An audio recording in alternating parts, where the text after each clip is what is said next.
in this edition of the Mike On Podcast. The 2023 general elections are over, though there are those who are not satisfied with the outcome of the elections. To these people, our democracy provides them the right to seek legal redresses. While we await for the adjudication on the matters before the courts on the 2023 polls, opinions and perspectives form a great part of deepening constitutional democracies across the world. Certainly, some believe that so many things went wrong during the elections. The big question would be, should we disregard the perspectives of these people?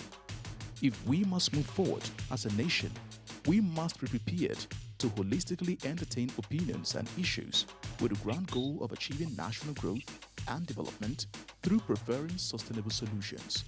We will also ask what went wrong in the just concluded general elections and how do we correct them. Join the conversation on the Mike On podcast today as Seun Okinpaloye hosts opinion makers on these issues.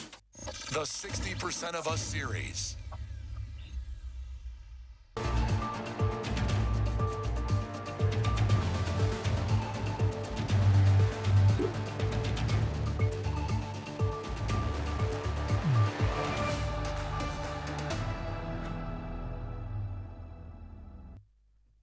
Nigerians are done voting, at least for the most part, and attention has now shifted to the courtrooms.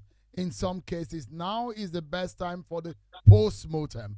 Hello, everyone. Welcome to the Mike On podcast, the 60% of our series. I'm Seun Okinpaloye. On this unconventional show, young Nigerians get to air their unfiltered views on topical political issues every day of the week.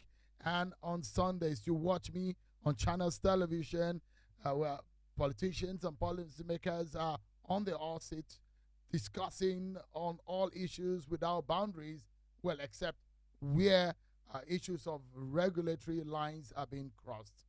More people who would have taken a back seat are now being given a front row seat with the Mike On podcast. What this means is you can be part of the discussion and have the mic at any point. So today we will be dissecting the just concluded elections. What went wrong? That is a big question. Did we get anything right at all? How can we perfect our electoral system by building on the lessons learned? What is your own assessment of the just concluded presidential elections? How would you rate the efforts and comportment of the politicians, the electorate, the umpire, the government of the day, security agencies, and other key players? Well, tonight, two of the major players in the race are joining us for today's episode of the Mike On podcast. They are eloquent, intelligent, savvy, they're young at heart, and above all, they're the kind of people that speak their mind and freely too. I have joining me right here in our podcast studio the AAC presidential candidate and a publisher, Mr. Omoyele Sowore. Thank you so much indeed for joining us. Thank you. And we have joining us from Lagos, the candidate of the SDP, Mr. Adewale Adebayo. Thank you so much indeed for joining us tonight. It's a pleasure. Good to see you, Seun. Thank you so much. It's indeed presidential conversation because I'm speaking to two presidential candidates around in the race. But let's get to it, everyone. Let me begin with you, Mr. Omoyele Sowore. If there was one election that millions of Nigerians anticipated most, in fact, more than any other election, it's probably going to be this election. But the expectation and the delivery of the election, did it meet your expectation? Did it meet the standard in which you set in your mind before we went into that election? Well, when you decide to go into an election, you have expectations, no doubt. You have standards, but the standards are set by rules, laws, and of course regulations, and that is what you subscribe to. This election failed to meet any of those expectations, so it couldn't have met mine because my standards are higher. I expect near perfect election. So, but it was obvious that of all the candidates, except for some of our friends who also were very vocal about it, I was very clear that they weren't planning election. In fact, I've been saying it as far back as 4 years ago that we are likely to run into another selection, and that's what has happened this time around. Is this a selection this time It around? is, but it didn't start now. It didn't start with the election itself because election is a process, and the processes involve, selecting those who will be umpires, verifying them before you then come to election processing proper, and there are election tools, materials. In this case, as it is the case with Nigeria, none of those processes that led to election met any of the standards that were expected. They violated the standard that they said were supposed to be met. And sometimes when we talk about elections too, because I never failed to say this, it's not just the umpires that are involved. The media is involved as well. You have an election in which nobody wants to be interviewed, especially those who were promoted as the front runners. They don't come for interviews. They didn't attend debates. They didn't allow people to hear from them. Some media outlets shielded them as much as they can. Some other ones just couldn't find them to talk to. And those of us who were available, they kept badgering us with questions that are meant for us and meant for those who don't come to debates, who don't come for interviews. And we kept saying this, and I kept saying this. I stress tested on my own the INEC website and knew that it was incapable of running any type of election. Even at the state level, we failed in Osun State. I talked about BVAS, that is just a Bimodal, platform. It's an advanced or a tablet-based Android phone, and that is not capable of doing what is expected of it. But people had been bamboozled and fooled, and to be to be honest, I think Nigerians love to be fooled sometimes because we are very quick to accept packaging of persons, materials, ideas, and even platforms, including sometimes apps. So everything failed. The computer app failed, the website failed, the personnel failed, the law failed. Everything has failed this country. But as you can tell, this is just not the first time Nigerian elections failed the Nigerian people. But you should also not forget the ancillary to the elections itself. The role of the central bank governor, for example, in ensuring that people don't have access to their own money and package it as if it could help certain, election standards or credibility happen. And when that did happen, it prevented a lot of people from participating in the election. You have, in the first time in the history of Nigeria, you had 27% of the voting population participating in an election where over 80 million people registered to vote and actually collected their PVCs. So eventually, the PVCs became what I've always predicted them to be, the poverty verification card. Let me bring in Mr. Adebayo. Same question. Your expectations and what was delivered. Well, I had some predictions about the elections. And if you recall, the earliest time I made a public comment about the election was October 1st, 1st October 2021. Professor Jaga, Pastor Tommy, so many other people, we were together in Abuja when we were all talking about what our expectations about the elections should be and what should be the Electoral Act. And I emphasized at that time that we're playing too much emphasis on technology, but it is actually character that defines an election. What differentiates one electoral process from another is the amount of integrity that you bring into it, not the amount of technology that you bring into it. And I made an example and said, look, you are all talking about electronic voting, electronic transmission. What happens if on election day, something happens to the server? Somebody switches off the server. What would you say? So you need to rely more on integrity of persons. And it's not just the integrity of INEC staff, but the integrity of the political parties themselves and the integrity of other people who are not permanent staff of INEC who have roles to play, and the integrity of the security services. So essentially, there are three reactions to an election.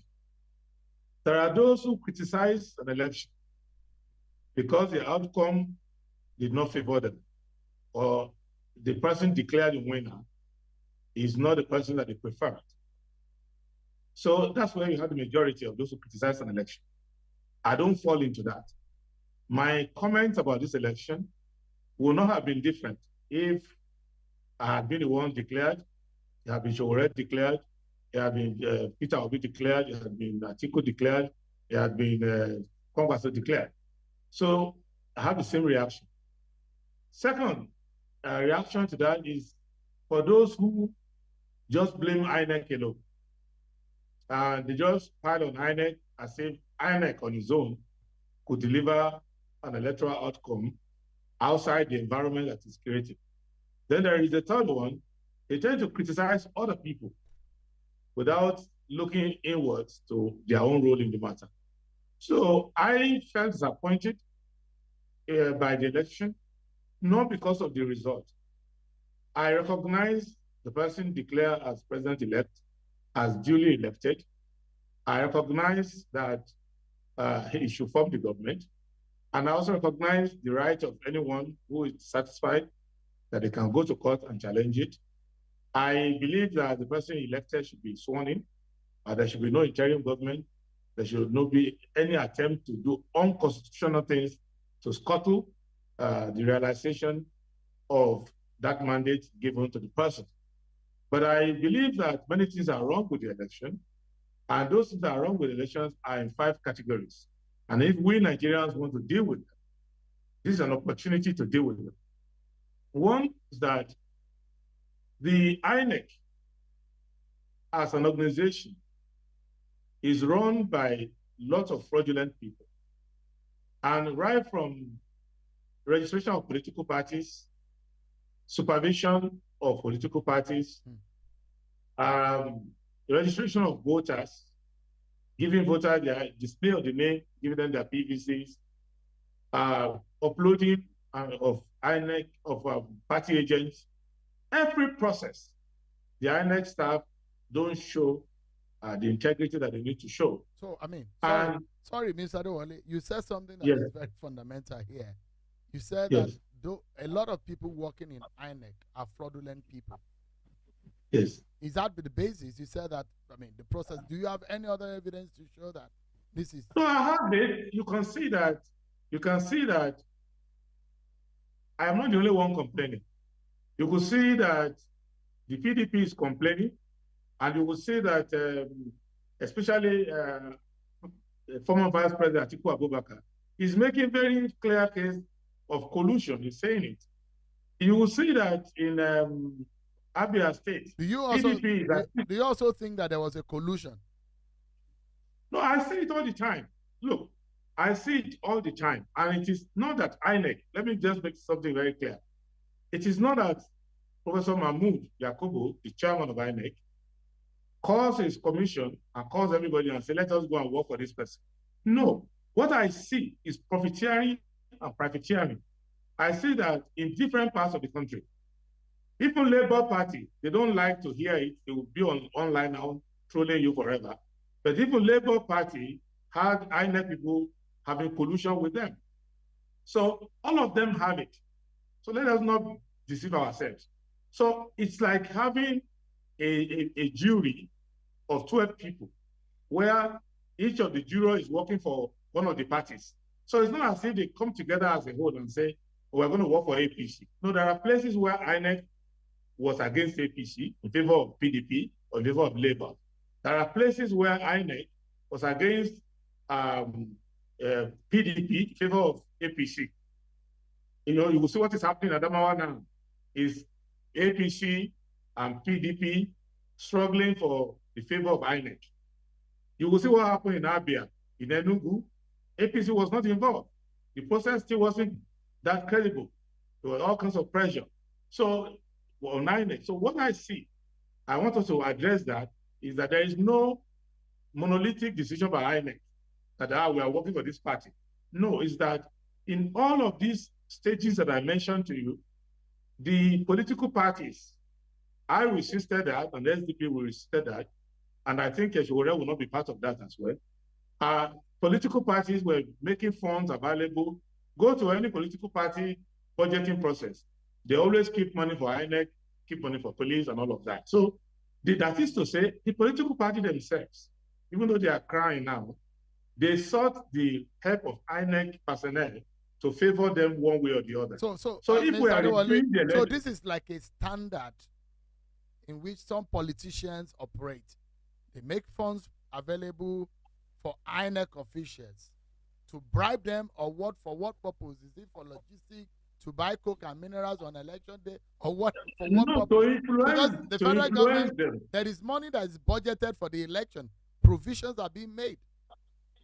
I know, but let me explain something to you, because we need to embrace the truth in this country. What you need to know is that even the adult staff, we are coming back to permanent staff, but adult staff, many of the political parties and political movements actually organize them, smuggle them into the INEC system, pay money to INEC people. So you will see that the electoral officers, the returning officers, many of them are not coming there taking their oath of neutrality seriously. They are coming there to come and influence for the person who sponsored them there. It's a lot of inquiry we need to do. Why I'm embracing this issue is to ensure that we can say in one generation that we put an end to electoral malpractices. But to do that, you can't just say Iwu is bad, Jega is bad, Mahmoud, Yakubu is bad, then you put somebody else. No, you have to understand that for the political, there's a demand and supply situation. The supply side is INEC, the demand side is political parties. Now, apart from that, you go to the law enforcement people. They are not neutral. In Abia State, in the last election for the governorship, now I'm struggling with my governorship candidate to say, congratulate Alex Oti. She will not, because apart from the story told, the fake news spread by Labour Party there, that the SDP has stepped down for them, right in the polling places, security people were helping Alex Oti people to chase away her supporters. You can call her, I can give you her contact, and you get direct information from the SDP candidate there, Dr. Ngosika Ebunike Johnson. So what I'm bringing out of this is that INEC cannot operate alone. Then you have law enforcement. Then something goes wrong with the political parties. Whether they are popular in one place or the other, they just want to win at all costs. So the origin of all the problems is that if every political party was like AAC or was like SDP, you will say that you won't have any demand. Nobody wants to win at all costs. We make our case, we come to the public. If I've got 16 votes out of 200, you can be laughing at me and say, oh, you lost a polling unit. But I believe that it's better to be a man of honor than to bribe people and to do all of that. So that is the second layer. Let me just hold on. Let me bring back Showore, because you mentioned something that is mind-boggling, and yes, we need to really sort this out. And yes, I'm not sure we can make progress in this country if that is an operating standard for our election and our system. Is the fact that you are saying that it is almost a norm within the political party system to prepare money to bribe. That's what you call it. To bribe official. Is that your experience, Showore? Well, it's even worse than that. Because if you look at political parties and even their role before the election, you would know that this is small compared to what they do. There is a collusion machinery between political parties and INEC.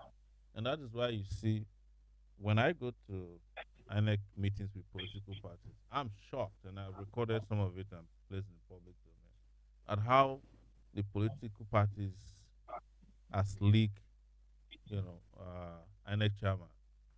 They will be praising him to high heavens, they are the best, and not only do they do that, as we speak, soon as the elections were over, or before they were over, they had already invited all the political party leaders, chairman and secretary, to China. To China? Yes. Who are As we those who speak, invited nobody. We asked them to tell us when they gave us the fund. They excluded us at first. We found out and said, "Why are you going to China to go and learn how to plant corn?" I'm exaggerating, but it was not clear what they were going to China for. And we asked them, they couldn't tell us why. Who invited them? I don't know. They just sent a form saying. Is it a political party that invited or who? No, it's not a political party in So China. most of Some the political sustainable party leaders, right? Yes, they invited some sustainable this thing. And we're asking the IPAC people that gave us because political parties have an organization. What are we going to do in China in the midst of election, petition, and election? We have not even finished the second election. You are going to China. Who is flying you to China? What are you going to? Who is paying for the hotel? What are you going to? How do Nigerians who speak English go to China to learn something? Nobody told us. And I won't be surprised if they have left. So what he's telling you is small compared to what is that? When we went to discuss the issue of scarcity of naira at the meeting, political party leaders were fighting me that why am I talking bad about the central bank governor? I said, we're talking about how people can get money to go and participate in election. You are fighting me because we wanted to solve it at political party level. I was surprised. I didn't know. I was just naive saying, why don't we fight for the people? They came smoking.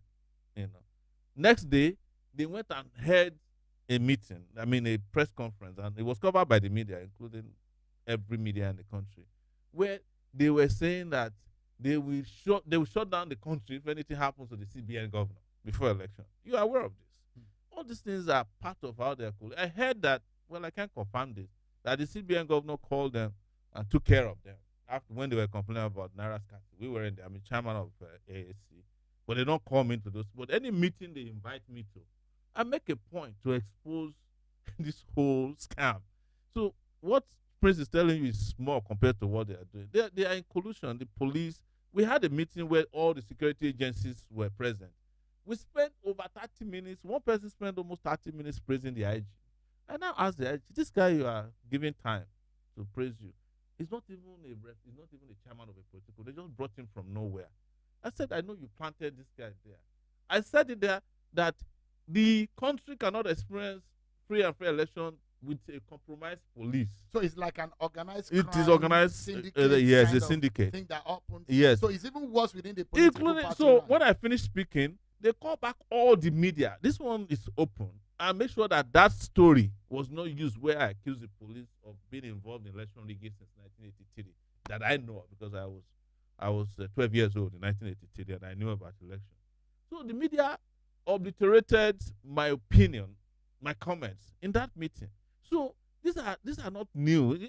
It's small because he doesn't go to Those political party meetings yeah. with chairman. You are a party chairman. leader. So yeah. he goes to the ones for presidential candidates. I attend those too. So what I see inside, and I've tried to expose this, and people make fun when they decided to redesign the naira. We were complaining. I came on your show to tell you that it was going to legitimize the election. It's going to make less people vote. It's going to make vote buying cheap. They were accusing, trolling, and abusing everybody who was against it. Today, look at 27% of 80 million people voted because even people who legitimately wanted to vote, who didn't want to sell their vote, didn't have money to travel from one place to the other. If I wasn't a presidential candidate, I wouldn't have traveled to Ondo State to go and vote because it won't be worth it. So it's a form of organized disenfranchisement, and they use all kinds of strategies to disenfranchise people. Where I disagree is that there's no political or electoral process that is so wonky and so compromised that can produce a result. That's why I don't recognize the election. It's not an election. You don't recognize. I don't recognize the outcome of the election. I don't recognize the process because I've complained about the processes. I went to the National Assembly to talk about BVAS, to talk about INEC service, to talk about INEC staff.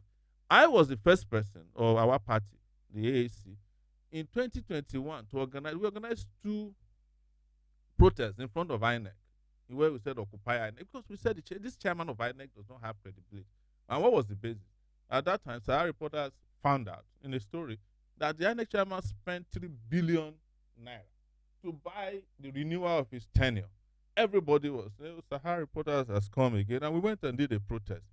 Now, who came and confirmed that? A minister of the Buhari regime, Rotimi Amechi, is now saying, I know the person who renominated the guy, but he never mentioned name. But these are old stories. We did a story, Sahara reporter, where we obtained an audio where Wike was threatening that he would kill INEC officials in his state in 2019 if they don't deliver on the promise they had. Those INEC officials had been jailed. Wike was left there. We did a story. I did that one personally before I started doing politics, 2019, I think 2018, where the central bank governor was discussing with central bank officials on how to cover up a 500 billion naira scam. He admitted to it. What happened to him? His tenure was renewed a week later. I was sent to jail for 5 months and restricted to Nigeria for 3 years. As long as you have a system in place that is so compromised, that have no regard for the dignity of the people of Nigeria, and have no regard of fear of the people, the system cannot be legitimized even by charity. All right, Showore and Prince, look, this is a platform where Nigerians can speak their minds freely. And we thought editorially when we were putting up this topic that if we need to move forward, we need to know where our problems are. Because problems are like clocks. They will not allow you to move forward if you don't fix it. And that's why we thought that it was imperative for us to look at the problems first, then start thinking not only when it's 1 year before the next election, before we start thinking about the solution to the problem of our electoral process. And I would like to ask yourself and Prince Adebayo this very critical question. I may not agree, except if I'm convinced. Some say this is the worst election in Nigeria's history. Do you agree, Showore? It's the worst election is yet to come. So this is not the worst election? Of course, everything in Nigeria, completely gets worse progressively. I have said it before. So you don't believe that there's any improvement as long as compared to all of the other 6 elections? As long as this political class is in place, and we keep prioritizing their existence over the rest of us, the worst is yet to come. They are going to get to a point where they will shed all pretenses. You understand? People were saying that, they brought beavers, it's better than card reader. If you look at card reader, it's actually more credible than beavers if it works, because it has biometric information. If you don't put your finger, if it doesn't read your finger and the card, you can't be accredited. But they didn't use card reader because it was not going to help in the scheme of their scope of how they want to rig themselves into power. So they abandoned it. They went and brought beavers. The reason they bring all these devices is to keep hope alive for the Nigerian people, because, like I said, they know that we are gullible. There's nothing electronic about an Android tablet that is hooked, that has only 2 modes, right? An all offline and offline mode. And the offline mode has preloaded onto it electoral voters information. And the online mode is like your WhatsApp that sends out a scanned document. That's all. What would you have expected? Well, what I would have expected in 2023 is total electoral voting. Electronic voting, which is that. Are we capable of that? We are capable of it. We are capable because there are over 140 million people now that have smartphones in Nigeria. Only 90 million voters. So we have excess of smartphones. What about internet penetration in Nigeria? It's higher than we even need. People are voting for people on BB Niger, and nobody's questioning it. They even pay to vote. I'm not saying that those are foolproof, but there is opportunity these days to have foolproof electronic voting system. How many people do you vote in India? Over 900 million people vote in India, and by the end of the day, the results are ready. They use voters' machine. It's folded over, take it to rivers, lakes, anywhere in India, and the vote is credible because the internet penetration is credible, and they use encrypted software to send the information back to the server, and the server reads it. They do that in Brazil. These are countries that weren't even where Nigeria was in 1970. So what are we talking about? All right. And people who can ride electronically controlled airplanes, you'll be able to vote electronically for 5 minutes. The same question for Prince.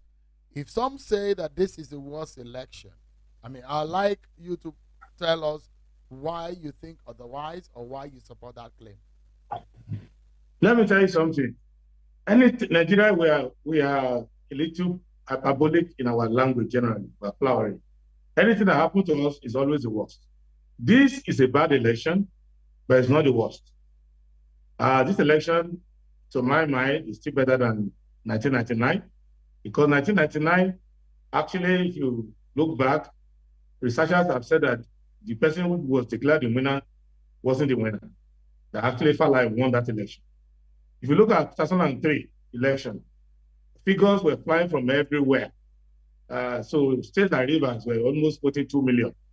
One government in Delta, Warri South, will just come with some numbers we'll never believe. Kano, the number was Lagos. So let us be objective. I'm not saying the election is okay, but you can't say it's the worst. But it's not as is it compared to 2019, 2015? What would you say? Does it reflect any sense of transparency, any sense of realness? You can't have transparency. There's no transparency even in media coverage.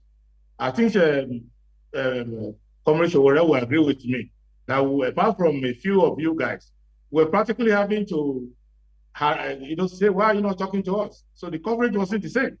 So if media wasn't fair, if the electoral body was, even the peace committee, ordinary sitting arrangement in the peace committee wasn't fair. So police protection wasn't fair. Nothing was fair. So you didn't get the police protection? With a lot of money, you get some police protection after I got tired of the whole thing. So what I'm letting you know is that nothing was done fairly. So already did you get police protection? Is this statutory for you to get? Is this statutory? Everybody is supposed to get, but you don't get if you are not close to the edge. I'm an enemy of the state. So the only time I got fairly good police protection was I embarrassed them at the peace committee. And they called me. So basically, let us understand something clearly, that the election had many faults, but it's not the worst of the elections. And if you can accept Obasanjo as president, you can accept Yar'Adua, you can accept Jonathan, you can accept Buhari, you might as well just accept Tinubu as president, because his election is not worse than the election of the other people. But what I'm addressing here is not the cry of those who are crying now, only on one reason. A different name was announced. That's what they are crying for. You will not find Dati Ahmed coming to your TV station preaching military coup, preaching suspension of the Constitution, if only they had mentioned his name as the winner. Because when we were complaining about all these problems in the past, they were looking at us like, oh, you have no chance. That's why you were complaining. Because they also had their own game plan, which was not a fair game. They were rigging their own poll. If you can have polls conducted on your behalf, and you are rigging your own polls, how do you expect INEC not to rig election? If you are conducting rigged, you and your friends are conducting rigged election polls, you are conducting also, everything was fake. So in the end, the analysis we need to make, it is not an analysis that is to feather the nest of the winner or the loser. It's an analysis that is honest, that is brutal, that is candid. And that's why we don't care who is happy, is not happy. The truth of the matter is that the 5 pillars of democracy fail. INEC failed, political parties failed, the media failed, law enforcement failed, and the people failed themselves by selling their vote. Not everybody sold their vote, but a lot of people sold their vote. So when these 5 pillars have failed, if your 5 fingers are leprous, you don't allow the index finger to accuse the tongue of causing leprosy. Let me then ask you, and I'll ask you already the same question. Out of the 5 that you say failed within the pillars of democracy that you have highlighted, which one disappointed you the most in 2023? I will say that the one that said the most is the media. Why? Because the media is the 4th estate of the realm. And the media is supposed to help society to grow out of its bad habits and to learn virtues. So the media should not be part of cover-up. They should not cover for money. They should not be based on money, cover for money. They should not see somebody who committed a felony, a misdemeanor, expose it, talk about it. Somebody else who has given them money or whom they like has committed felony. they cover it and cover it up. If you are cheated and you come on, they will not cover you, they will kill the story. But if somebody else lost an election, then they will help him now to hit on the quality. So that bias of the media, because I suspected INEC was not composed in a manner that guarantees its independence and professionalism or neutrality. So I already knew that. I knew already that the law enforcement people in Nigeria, there's no law enforcement. They are for VIP protection and regime protection. That's what the police has been doing. I wasn't too disappointed with political parties because I know APC, PDP, and PDP Light, which is Labour, they are not going to change. So I was looking up to the. Which is there another party like? Is there any party like that on the ballot? Are you asking? Are you asking? You mentioned PDP Light. What do you because the same people, same actors, same method, they are going to do what they do normally. The people who disappointed me are two.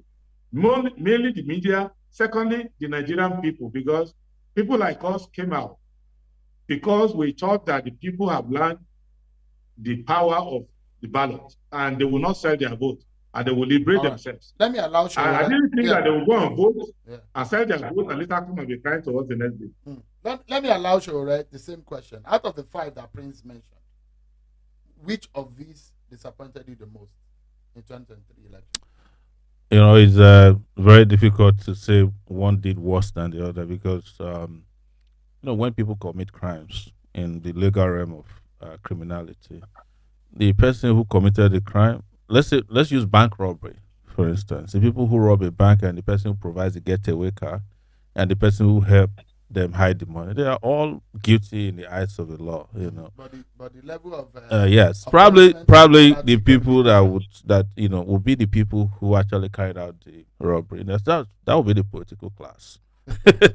And so they disappointed you the most. Well, they did not disappoint me. But you know them. Yeah, I've always known. But you're not talking about me alone. We're talking hypothetically about how society should be fixed.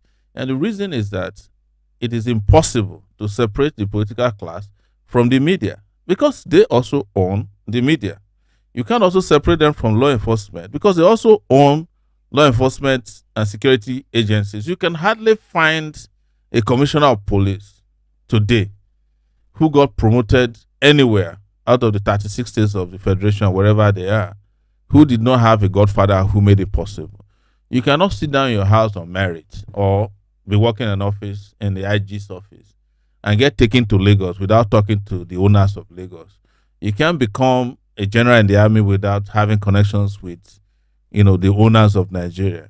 So that is part of it. And when you talk about the media these days, media is no longer like armed force. It has expanded. It has become a parliament. So when you're talking about the mainstream media, there's also, the social media sector, the entertainment media sector. All of them are part of the media that Prince is talking about. And whenever they find a common ground to gang up against the people, they do what they have to do. But I'm not going to sit down here and tell you that I'm particularly disappointed with any of this because I know all of them. I've done tons of stories about, and I mentioned some of them just now, on the capacity of these groups working together to destroy the hope for progress. Because I want to invite people on Twitter Spaces to weigh in and let us hear the Nigerian people's own views about how the elections went and what we need to fix, what really went wrong. Because there's a bigger question I'd like to ask tonight. There's a lot of people who feel that we finished the election, but we lost Nigeria.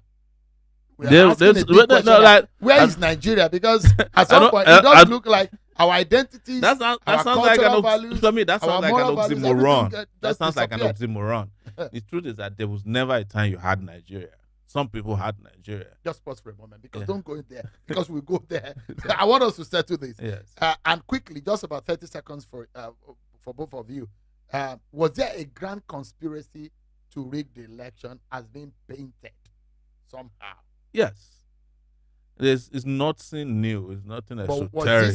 It has always been the case that there's a grand conspiracy to ensure that the will of the people do not prevail in elections. Since I was born, right? So we are here talking about elections since 1999. I was around where there was a grand conspiracy to rig Awolowo out of the election in 1979 and in 1983. There was a grand conspiracy to ensure that the person who won the election in 1993, Abiola, did not become president, and it came to pass. Prince has just said it because he's a lawyer, that in 1999, it is not the person that won the election that was declared president. And in 2003, I remember in 2007 when I was then actively covering elections, the ballot papers of that election had no serial numbers. And the judiciary said you don't need serial numbers on ballot papers. And asked Yaradua, who they claim won the election, to be president. Is that not a grand conspiracy? This time it involved the judiciary. There's a grand conspiracy to keep Jonathan out of power. There's always grand conspiracy to ensure that Nigeria don't progress. Do you agree with Shore? Was there any grand conspiracy? And in your own view, if there is any, who were the conspirators? What I can see, I don't see a grand conspiracy. I can see a series of competitive conspiracy. So everybody has their own game plan on how to get to power. So the one designed for labor will be different. It passes through the church and some ethnic groups and some other donors and some fake people who make polls and all sorts of media who are not professional. They have a scheme like that. The one of PDP for His Excellency VPA Atiku Abubakar included some juggernauts of old who were regional power brokers and who could commandeer institutions to help him and all of that. That's why he's the most disappointed with INEC, because he thought he had that covered. So he has his own plan. Then the APC, they have two factions, the APC inside the villa and the APC on the street. So the two of them were fighting each other. So it's not as if the APC in the villa was helping the APC outside. But the APC people have been long-term guerrillas, so they had their own plan too. So all of this, but none of them was like the kind of plan Showore will have or I will have, which is you go out, you debate, you throw your issues on the there and convince people one by one. And on that day, you don't influence anybody with anything. You don't transport anybody anywhere. You don't give them anything. And if you go to the media, I speak to Shehu Kimbaloye, and I say good night. I don't call him at night and say, kill a story for me or give money. I go and talk to another person. Open way like that, there are very few of us who follow that. The rest of them had their different schemes. It just happened that those who are shouting most now, their investment went to waste because the other person far smarter than them, more grounded than them, more resourced than them, more rugged than them, had his way. But each one was looking, it's like an Olympic, in which all of them are taking substances. All of them are trying to cheat. And then one of them just has to win. There's nothing there. Just a moment. Let me take some views from Twitter Spaces, and I have a few people who I have ready to speak with us. I know that at Auntie Laurel on Twitter. Honest Ibrahim. Okay, please go ahead. Okay, thank you. Good evening, Shehu. Good evening, everybody. I'm here from Nigeria. Thank you for all that has been said so far on the space, and thank you for the opportunity to speak. Now, I want to speak from the point of the last question that Shehu said, and because when you asked who failed, who do you think was so the question you asked was who failed, right? INEC or political class or whatever. First of all, with the feeling I'm getting from this room, one thing that is lacking right now, if I may, okay, is they're forgetting the people. The people. Democracy is for the people, by the people, okay? Now, in this last election, you can say, I'm seeing some very, very funny comments being made here about the people that won or people that lost and all that. But what about the people? There was a popular candidate. People wanted. We have seen it in several elections, like in June 12. For June 12 election, we know what happened with popular candidate. People wanted.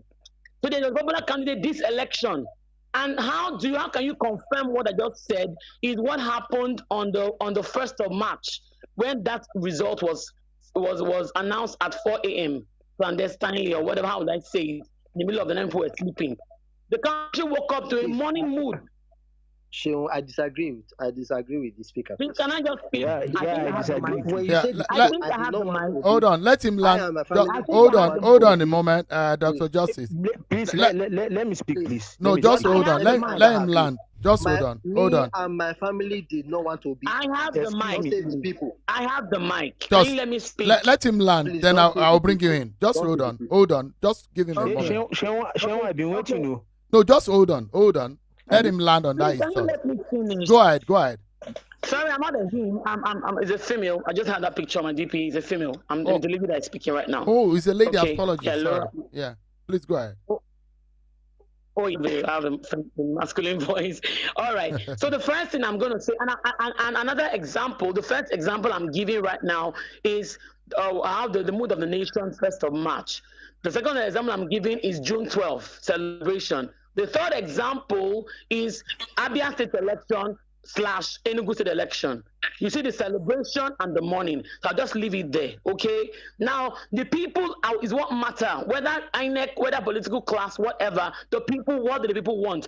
So, what I want to say is that the most disappointing set of human beings in this election is the INEC. I'm saying this because I was a polling unit agent, okay, and my INEC official in the polling unit kept demanding for money. From So who? I asked the young man, Demanding money why are from you who? asking for money? For political party members or From what? the political agent, for the agent, polling Okay. unit agent. Okay. I was an agent for Labour Party, So- proudly so. So the Okay. INEC official Yeah, was so let me demanding money explain. from who? Yes, let me tell you what he said, because I had to interview him. I said, young man, why are you asking for money? You know what he told me? He said they have been reliably informed that all the political parties had money ready for all the INEC officials. I said, which political parties? He said PDP, APC, majorly. He asked me, I said, you know, say Labour need to give shishi. He said, that is, so madam, go sit down. No worry, I'm not going to ask you again. We need to give shishi, so sit down. But PDP and APC have money for us. May they not hide the money. They should bring it out. And they kept talking to this political party. And truthfully, I was watching. I couldn't do much because I don't want to be mobbed. The PDP agent came and asked for his account number. APC agent came and asked for his account number, and they transferred money. The most shocking of all units was that the security man in my polling unit, they asked for his account number. Which state is it? And it's Delta State. All right, madam. And the money, sorry, quickly wrap up I'm so not that I going can to get detail some about other this. views quickly. Please Yeah. run. Okay, so finally, the problem with Nigeria, we don't have values. INEC officials are not properly oriented. They seek for money. They demand for money, and political parties are readily available to give them, and they give them. The last thing I'm going to say is that all institutions are destroyed in this country. Why would the security man collect money? Why would the INEC official ask for money? And why would the political parties give money? I didn't give a dime. All right. Yeah, Thank you so much. At the end of the day, INEC officials, yeah, very culpable. And it's Laura. Thank you so much. Justice, Dr. Justice, please go ahead. At Justice 7 Jesus on Twitter. Please go ahead. Thank you very much. Thank you very much. No. Let Nice to Dr. be Justice speak first. Go ahead. Yes, please. I would just like to disagree with the lady that just spoke a little bit. And the first point she made was that everybody, the youth of Nigeria wanted a particular person. We know who she's talking about. She's talking about Obi.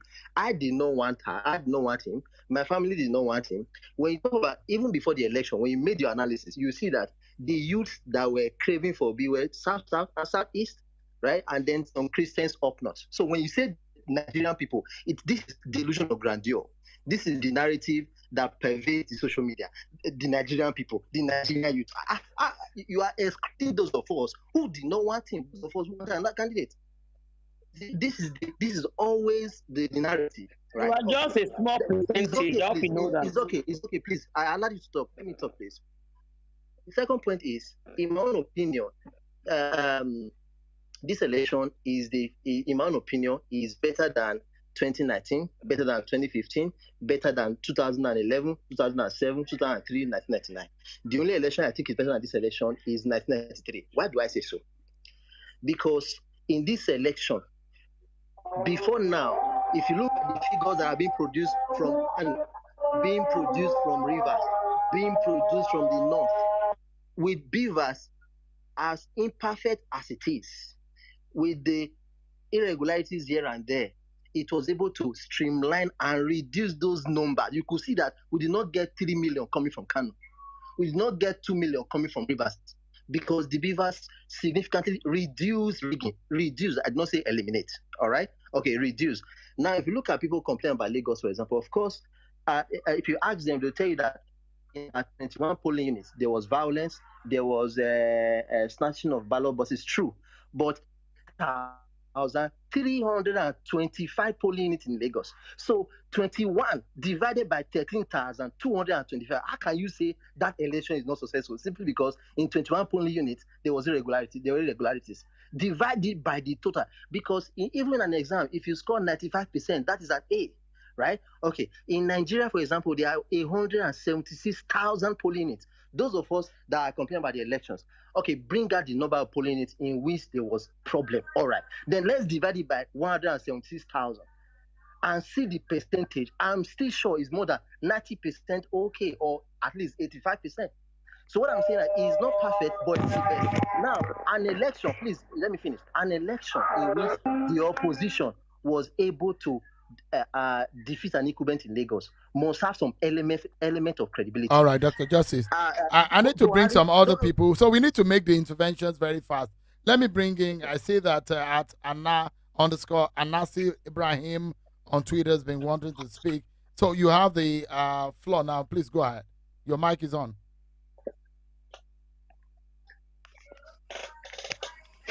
Are you there? AI Anas on Twitter. In 2007, all right, if he's not there, I see that Dami is there. Dami Larry on the score 4. Yeah, please go ahead. Thank you. Before this man came in here, the woman that talked, we must all be factual. I'm glad that I heard Showore speaking. I see him as my sort of idol like that. Yeah? The fact is this: these people weaponized poverty. Now, where is Nigeria after 2023 voting? I don't know, but the fact is this: we are practicing a terrible constitution that is supporting horrible electionary. The judicial system is no longer the last hope of a common man. It has become the last hope of a rich man, of the people in authority. This is doomsday. Sodom and Gomorrah. That's just hellfire. We are all in hellfire. If the judiciary system is not functional, if what's it called? Yeah, like you already said it, since 1970s, all these things have been in place. And then the powers that be, they are not ready to change anything. A country that does not belong to a common man on the street, and you expect that person to go and vote, and no. See, poverty will always be an issue, and I wonder why you guys that call yourself media houses are not always talking about this issue.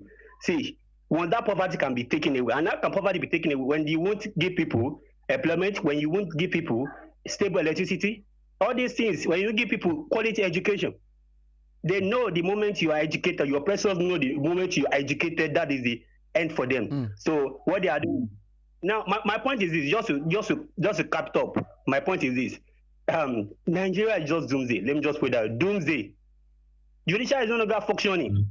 Hey, anyway, thank you. Thank you so much, Damilare. Baba Aye, Baba Aye on Twitter. Are you there? Yes, I'm here. Please go ahead, your intervention.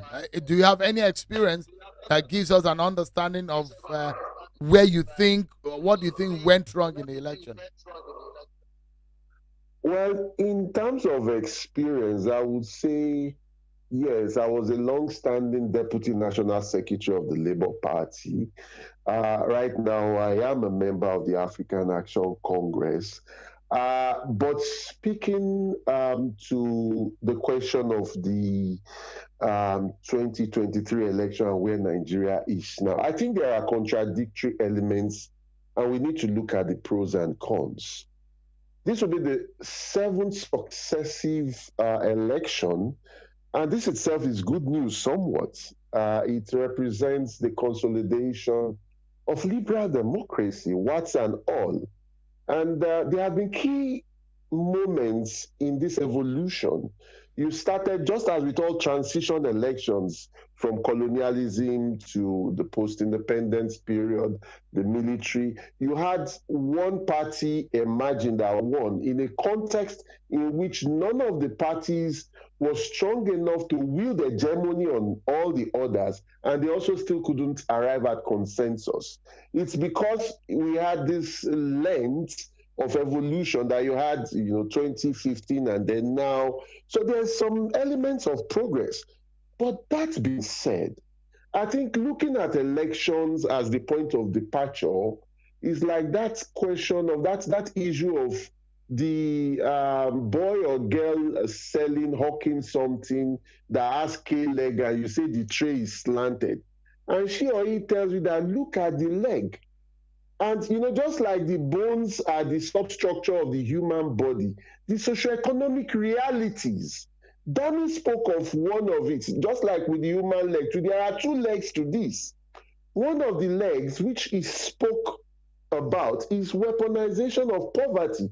Beyond even weaponization of poverty, is even the way and manner the multidimensional poverty, which Nigeria is number one in the world of, manifests itself. Lack of social protection. We have one of the worst social protection flaws index in the world. It makes people susceptible. But the second part is equally important. And it is that the Nigerian elite class, they are tied. There's no industrialist class per se.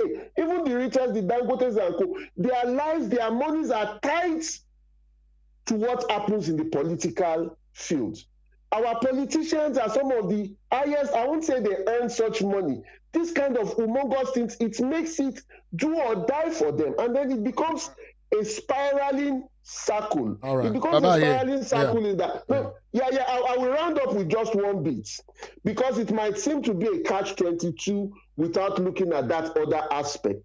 And that other aspect is beyond the period of elections. Extra-parliamentary politics of fighting and holding leadership to account. 2015 was possible only in the wake of Occupy Nigeria of 2012. And even the dynamics of what happened this year can be tied to the NSAS. And what that means is, when you look at the history of different countries and the consolidation of democratization, you need to look at the electoral process, but also beyond this, to the struggle of the people on the streets in their workplaces to make sure that government, governance, and those in charge are held accountable. All right. Thank you so much, Babayi. We'll come back to the speakers here on the podcast. But there is something I like those who are watching and listening, wherever your contributions. It looks to me that we lost our nation while we went for that election. We came out of that election, and we went as a people, we came out as divided. Terribly divided. What went wrong? And I'd like to get a few people's experience on if you lost a friend in terms of the cordiality and the division of your political affiliation, and where if that strain your relationship, or even if you live in any environment and you think that your residency in that place has been threatened because of the election. I'd like to hear some of this experience, but let's wrap up quickly on one point. And I'd like to ask you and Prince Shora, if there are three things, because you've spoken a lot and you spoke as an insider. You are a player, you're a party leader, you're a candidate. If there are three things that we need to do for the next election, what would those be? Well, you can almost guess my answer.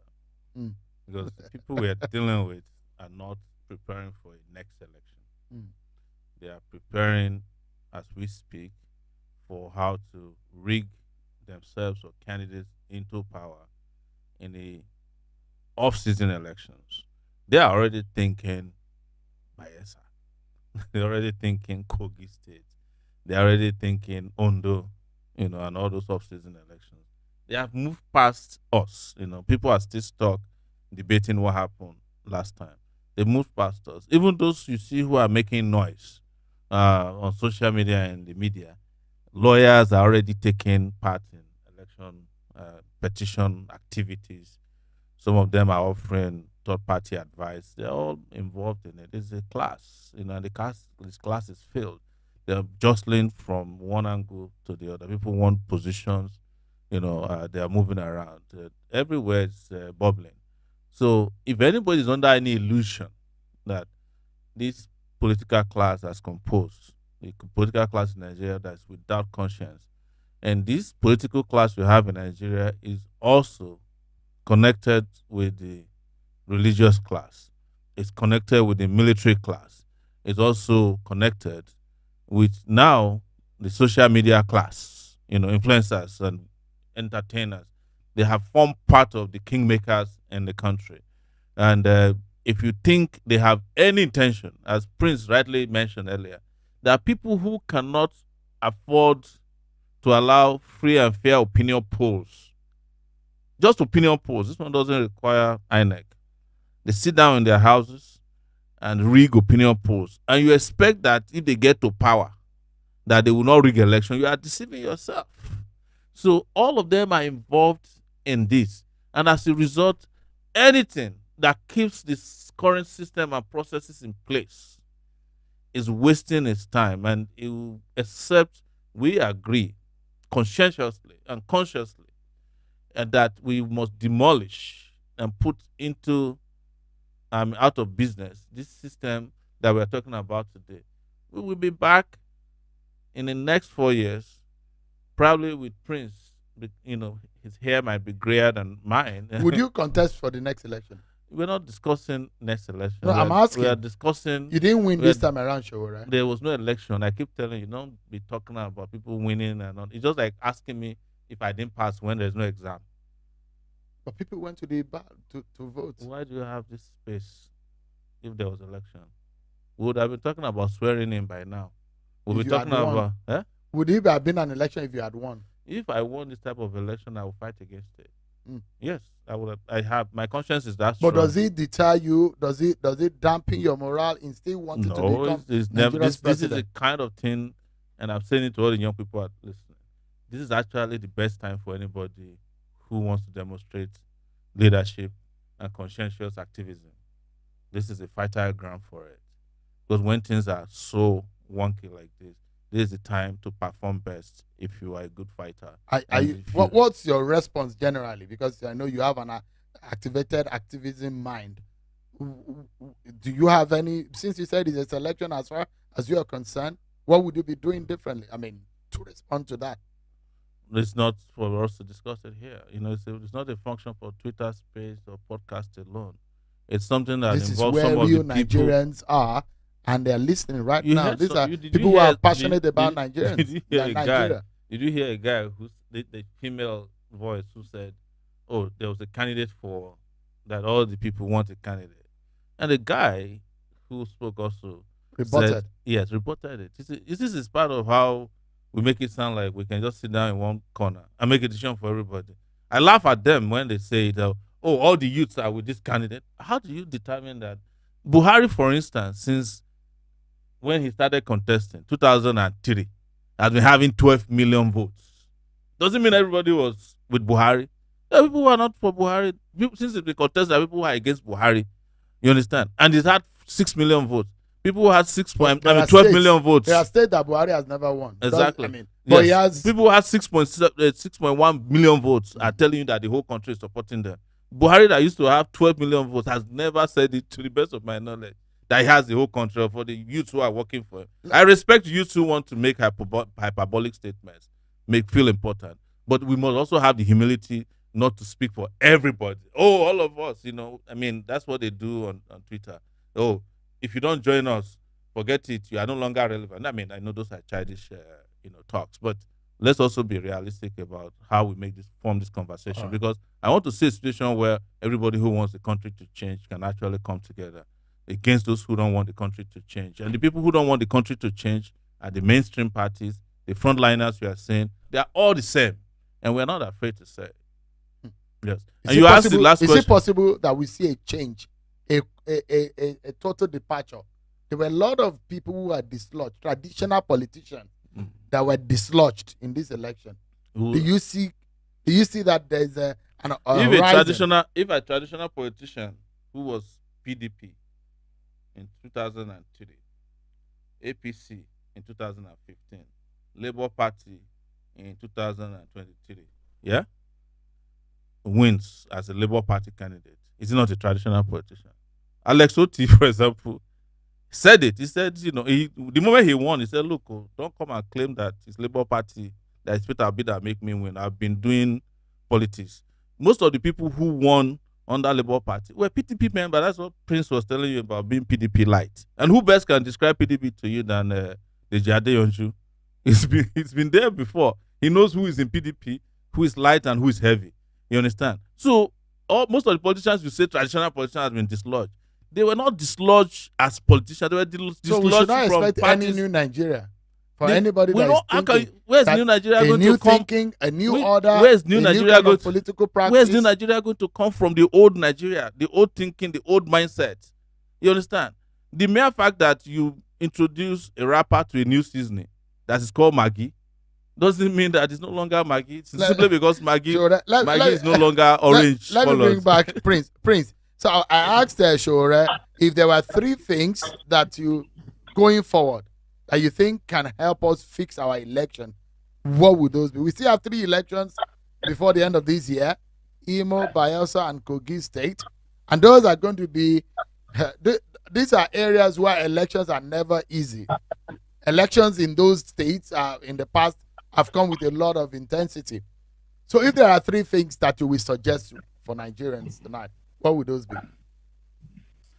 First, you have to divide the line.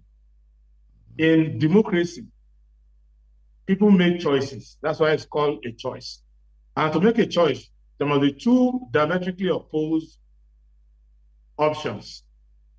What has been happening so far is that all the options will be the same. So the Nigerian people are like chicken on Christmas Day. Either you say it should be fried chicken, or boiled chicken, or barbecue chicken. Those are the 3 options. But the chicken must be dead. So the chicken has no option. So we want to create a new division. And I failed in doing that because what brought me to politics was to divide the establishment and create what we were calling the third force.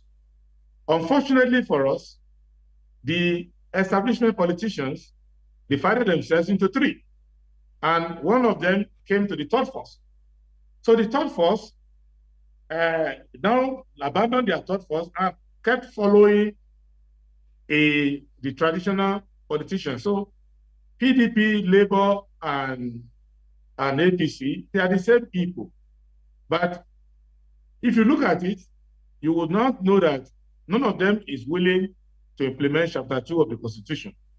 None of them is willing to do an election based on merit. They are saying the same argument. One will say, it is our locum, it's the turn of Yoruba and it's the turn of me. The other one will say, North has not exhausted its quota. So Northerners don't vote for any other person, vote for me. One will say, I'm a Christian. Christians should take their country back, and I'm Igbo. Igbos have not produced before. If you take this into an essay class when I was in secondary school, I have to summarize the essay. All of them are saying it's my turn, basically. Now, so that's when we have to now bring a new discourse, throw up a new issue around which we can have a division. So the issue that I have brought forward, and I hope that people will bring forward, is the issue of what to do with the resources of the country and an accountable government following Chapter 2 of the Constitution. Second thing we need to do is that we need to have a control of the mind of the people. People have to be open-minded. They cannot be programmed. Many people you see are talking, they are programmed. Like someone who will say, every youth, the most popular candidate is also person. That person is not a dishonest person. That lady who spoke is an honest person. But with due respect, the person wasn't lying. The person is just saying what they have been programmed to say. And the program comes through the media, subliminal messaging, putting the picture of only 3 people in one place, organizing crowd to go to NBA and clap for you, organizing crowd inside churches to clap for you, to create a sense of momentum. And that when you create a sense of momentum, then if somebody helps you, one former head of state, some big people help you out, then when you win, it's not a surprise. So it is messaging. So we need to abandon that. Some of the comments coming is that they said this Prince Adebayo is nothing but a hater. Peter Obi is not your problem. There are those who are supporting Peter Obi who believe that you are attacking Peter Obi. On their part. Why? Because when I was growing up in Nigeria, you could not criticize Awolowo because there are people who say Awolowo was appearing on the moon and things like that. People have their idols in politics. But the youngest entrants into politics tend to be these people who are criticizing. When they get the fact later, they will realize that I don't owe an obligation to love Peter Obi or to hate him. I don't owe an obligation to help you hate Tinubu or love him. I don't have an obligation to help you hate Atiku or love him. I have an obligation to speak my mind, and you can disagree with me. What I'm bringing out is that don't pretend as if your politics itself is not part of the establishment. And I can tell you, the way to know people who are supposed to go and think instead of talking is that anybody who is only angry with this election because Peter Obi was not announced as the winner, that person needs to go and examine whether they understand the issues and whether they love the country. If your only anger with the election is that your own candidate was not announced, then you have a problem on not understanding what we are trying to do. And in the next election, they will sell another candidate to you, and you also follow that candidate, and you will come to the same conclusion. Okay. So the third point I want to bring out is that we must outgrow a media that does not want to hold politicians equally accountable, that does not want to interrogate every issue. And lastly, whether you are happy or not, if an election has been conducted and a winner has been declared, the country cannot be held to ransom. Election has consequences. The winner will be sworn in. If you have problems with the election, you go and take judicial redress. Some of us who see the election as a symptom of a social malaise, we will start to find advocacy and ways to structure it. What you just mentioned, Prince, now, and is the fact that for those who say, "Oh, go to court," has been saying as a statement of a criminal saying, "Okay, I have stolen what belongs to you. What then would you do? Go to court. We will meet there." But I know you will not get justice. Okay, let me say something. That is the portrayal, and that is the kind of narrative that is out there. I don't know if you have let me say something. Let me say something clearly. I didn't go to court. Why? Because I understand how the system works. But those who want to go to court, they are free to go to court. It has nothing to do with me. I'm not the winner of the election. But what I'm bringing out is that you cannot kill every institution in Nigeria. You can see the way they are criticizing the courts. The election tribunal is composed and set up by the President Court of Appeal. The election tribunal is not set up by the Supreme Court or the Justice or Chief Justice of Nigeria. People are positioning themselves, they are silent in areas where they wrongly assume that they have an advantage. And they are signaling where they assume they don't have an advantage. These people don't understand patriotism and they don't understand fairness. But if you want to be in this country and have a country that works, you have to understand that institutions have to be firmed up and institutions have to work. You cannot have fascists and blackmailers who single out individuals to attack. You can't do it. What you can do is review the process as it works for everybody, as it disappoints everybody. But to say that only, look at somebody who wanted to be vice president, saying that we should have a military coup and somebody should not be sworn in. All those statements are not statements of people who are rational, who are logical, who are patriotic. You are just running for it. I'm just a candidate. The country is not about me. If you want to talk about what you saw, I saw what APC did wrong, and I've said it. I saw what PDP did wrong, and I've said it. Call Dr. Umar Ado, my candidate in Adamawa, he will tell you the evil thing that APC and PDP did in Adamawa State. The nonsense that was done in the Southeast by Labour, massive, including Delta. So everybody cannot come and be holy. Prince, if you want, Prince, look at political party. Prince. Just remember, just 1 minute. Okay. I'm from the SDP. I criticize the SDP in areas where SDP officials have collusion. One of my candidates today lost his election, and he was crying to me, what they did to him. I said, yes, you were helping PDP. You thought they were going to help you back. They didn't help you. You see, now you are going to learn your lesson. But people who lie to themselves, who say we don't give shishi when they are giving bribe everywhere, who say all these things, I'm not going to join them. But I don't hate anyone. But I have been public analysis before you form yourself together. I don't have anything against anybody. I have to be in a country where you cannot cow me down. You cannot intimidate me. You cannot make me not to say things which I have seen, which are true, because you have a talking point and you gang yourself up and become. And let me say something clearly. Talks are not only those who are on the street, many people, those are talks. There are also talks online. If you say good morning Nigeria, they come and start abusing you, abusing your father, and say all sorts of things. There are also talks. So the fact that you are harassing people online, what happens they are often called online trolls. Yeah, they are also talks because it's a form of thuggery. So, because I actually wanted you to respond to something here. There is Chris Lemipede _22 on Instagram, and what he's saying, it is asking you directly, he said, nothing is working there because they are the one controlling court and they don't obey court orders.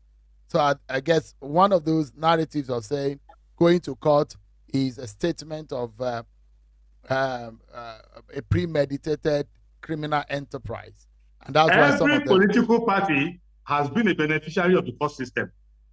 Every political party. I believe that Peter Obi will not be a governor today, will not be called Governor Obi, if not because of the court. Oshomole will not be called Governor Oshomole, except for the court. And Atiku Abubakar will not have been a candidate in 2007 when he was banned by Obasanjo, his permanent nemesis, except for the court. So all of them praised a judgment. Look, when the tribunal set aside the election of Adeleke, these trolls were shouting, hey, judiciary is biased. When the same judiciary restored Adeleke back, they said, oh, they have faith in judiciary. You see, this self-serving, unpatriotic sentimentality is part of the problem of Nigeria. In a democracy, you have to learn to have integrity. If it's not how the thing affects you, I'm not angry with INEC now because I lost election. Everything I say about INEC is what I've been saying right from the beginning. But these people who are self-serving, who are selfish, when we gather together and say this is not right. When I saw Dati Ahmed on your show on channel ventilating, I was just looking at it and said, what kind of hypocrite is this? Showore and I have been complaining about this same process. They were part of them, saying that their changing of money is correct because they thought that they were going to change money, deny everybody money, and give some money to Labour Party to go and win the election and give some money to PDP. So they thought it was an anti-APC thing. I would say, no, it's anti-people. When we go to even peace committee, Labour Party people go and get people to rig the seats and put them at the center. Well, I'm not against them. The reason why I mentioned them is that APC, they do a lot of wrong things, but when you talk, they keep quiet. PDP, they do a lot of wrong things. When you talk, they keep quiet. But Labour, they are hypocrites.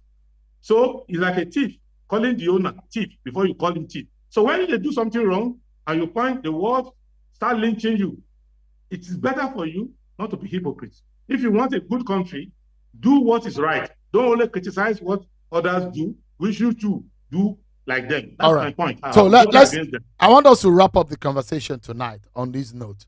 And that's perhaps the headline of this conversation. It looks to me that we went into the election as a people but we came out as a fragmented nation. Did you think so? And how can we fix this? This is how we wrap up. The question is, did you have a nation before you went into election? The nation of Nigeria. There's no nation of Nigeria. There's a country called Nigeria. That's what you have. You see, nations don't behave this way, right? Nations don't put in power criminals. They don't rig everything.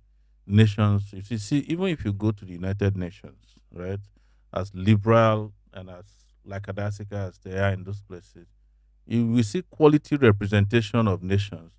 You see presidents who might be old, but you see 5 people, like the U.S. president, you see him talking, you see some 5 young, sound people. If you look the side of Nigeria, you see 50 people. All of them are asleep. Some of them are chewing gum. You will see the quality of representation everywhere you go. If you go to Nigeria, there will be no electricity. If you go outside of Nigeria, at the embassy of Nigeria, anywhere, there will be no electricity. So you should stop glamorizing this giant of failure of a country. Accept that we have a challenge on our hands as people, that we are not people. These people don't consider you as human beings. So the idea that one election fragmentized you, is not the way to describe it.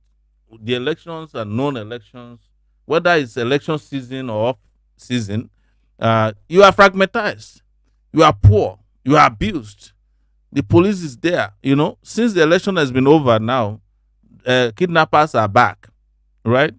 Terrorists are back. I think there's something between the main political parties, especially the APC, that whenever they want to go for elections, they call the terrorists to ceasefire.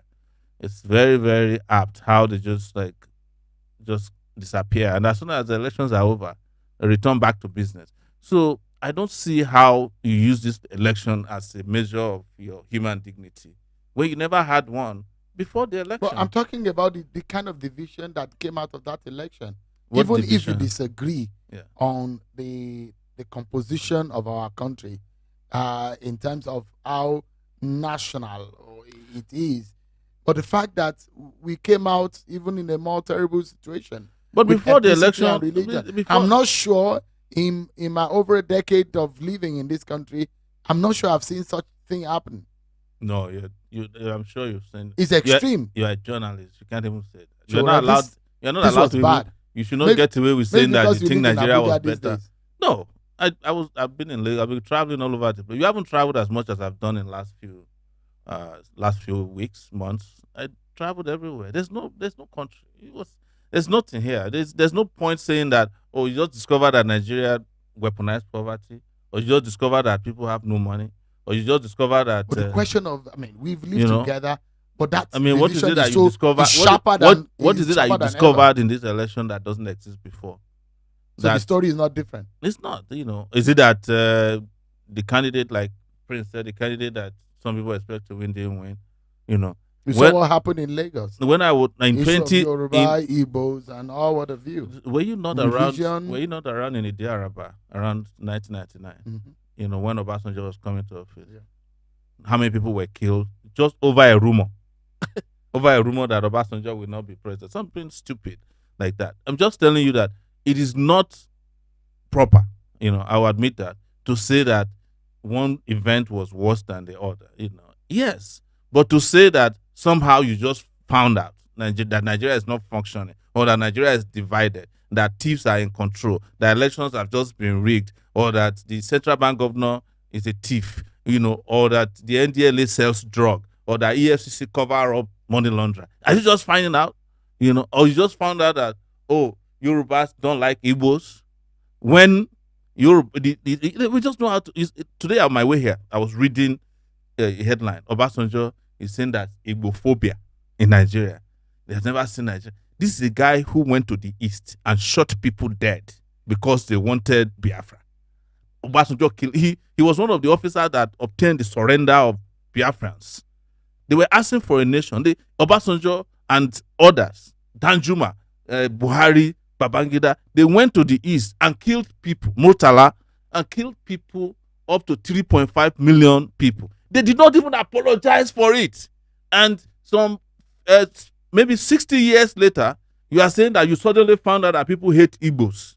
When you in Nigeria's uniform went and killed children, women, men, boys who are of Igbo extraction. But the way you describe it is a bit more grievous and what is grievous? What is more grievous than war? No, it might not be exactly the way you're pointing it. Yes. There are war scenarios, civil war scenarios that happened. There was a strife. No, in what this I'm saying is that country. this is part of but history. When you isolate individuals like you know why I brought mention do you know why I brought the Obasanjo thing out? Because I was reading that I was really livid that he suddenly found out that there's Igbophobia.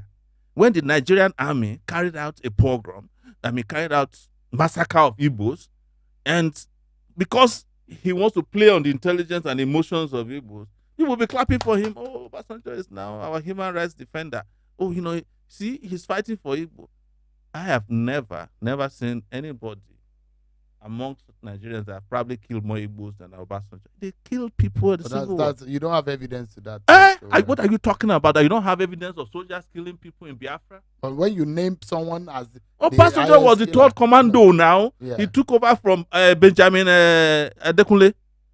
Go and read history. He wrote it even in his own books. But are you saying that they didn't kill people? They didn't kill Igbos during the Civil War? I'm not rewriting history, but I'm saying pointing one individual and mentioning his name. No, but it's not about mentioning. He has a title. He was a military man. He was in the military. They killed people. What do I need to tell you again? I'm just saying that Nigeria did not start falling apart because of this election. It has fallen apart. It has failed up to this. Is there hope at all? Well, if you want to restore hope, we have to fight for it. Yes. Prince, yes. We went into that election. How bad do you think we're coming out of it as a nation, as a people? Although Chowore does not agree that we're a nation anyway. So. You see, Nigeria's malaise is episodic.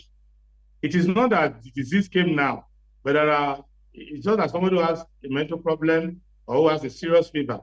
There are moments when we call lucid intervals. Nothing is going wrong. The person who has a mental problem is behaving well. And then there are times when the episode comes up. So 2023 is an episodic occurrence. It's not the first one, and I hope it should be the last one. And we saw it coming. If you review my interventions since the election started, I said avoid ethnicity, avoid religion. So even when APC did Muslim thief, I said it's not my business. Because a Muslim thief and a Christian thief coming together is not a plus for Christianity.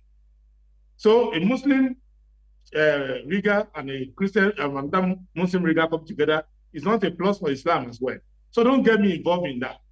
So when you do politics of ethnicity and religion, you are creating tension for a point where if the system fails and people need to lash out, they will lash out along the principle around which you organize them. So these political parties, PDP, APC, and Labour, organize themselves along the line of religion and ethnicity. So the people I sympathize with are the victims. And there are two victims. The victims are those who are brutally attacked, chased away from police units, and all of that. They are victims. But there are other victims, those who are senseless enough to allow politicians to use them to go and fight their own neighbor. And when I listen to people, I come across that all the universities we've established in Nigeria, all the scholarships we have awarded, all of them have come to waste.